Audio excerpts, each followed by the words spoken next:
तोड़ने से पहले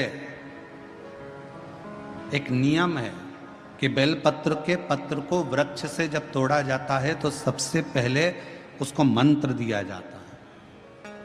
क्या कहा जाता है?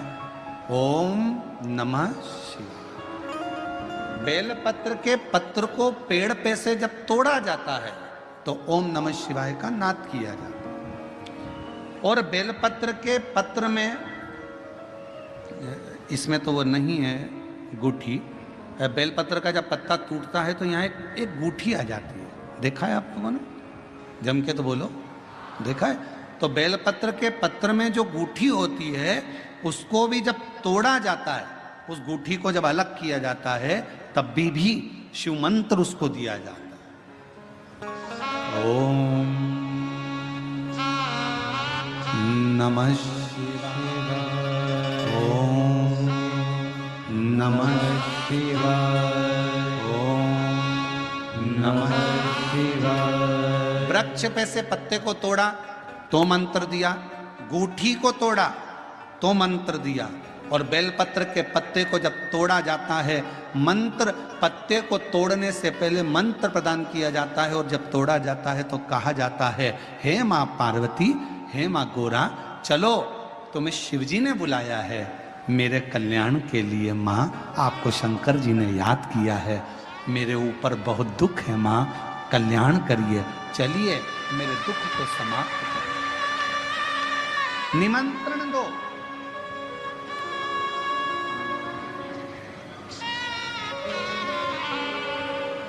पहले नंबर पर क्या देना है बेलपत्र के पत्र को तोड़ने से पहले? जम के बोलो, मंत्र। दूसरे नंबर पर क्या देना है बेलपत्र के पत्र को?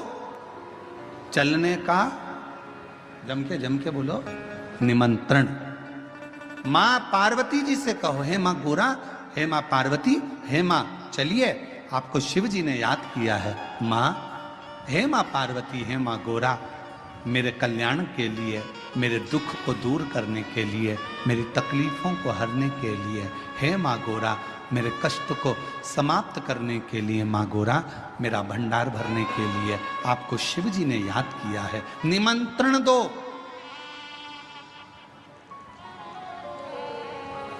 लेकर आए, फिर गूठी तोड़ी, फिर मंत्र दिया, ओम नमः शिवाय, नमः शिवाय, नमः शिवाय। अब गुरुजी ने पूछा कि तुमने मंत्र दिया? नहीं। तुमने निमंत्रण दिया? नहीं। तो फिर तुम्हें क्या हक है कि बेलपत्र का पत्र तोड़ो? शिव महापुराण की कथा तो कितनी बड़ी बात कहती है, बेलपत्र के पत्र को सीधे पेड़ में से तोड़ कर लेकर आना चाहिए।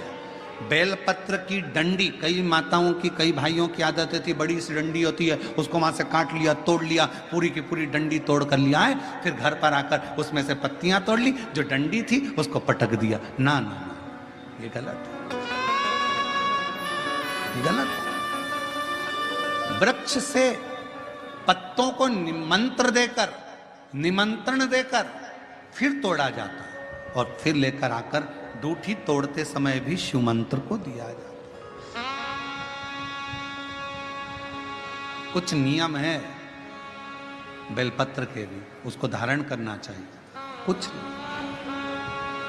जैसे डॉक्टर की गोली खाने के भी नियम होते हैं। डॉक्टर साहब लिखते हैं कि सुबह ये गोली लेना, शाम को ये लेना, ये भोजन के पहले लेना, ये भोजन के बाद लेना, और सुनो, इसको गर्म दूध से ले लेना, इसको पानी से ले लेना। अब मालूम पड़े तुमने सोचा कि मैं एक काम करती हूँ, कहाँ मेरा टाइम बर्बाद करूंगी, सुबह लो, शाम को लो, दोपहर में लो, तो तुमने सारी गोली एक साथ खा गई, और फिर डॉक्टर के पास गई, डॉक्टर साहब मेरे को तो आराम ही नहीं लग रहा, मैंने 3 बार 15 दिन से गोली खा रही हूँ, 10 दिन से गोली खा रही हूँ। डॉक्टर साहब ने पूछा, गोली खा रही हो तो क्या तुमने नियम धारण करा?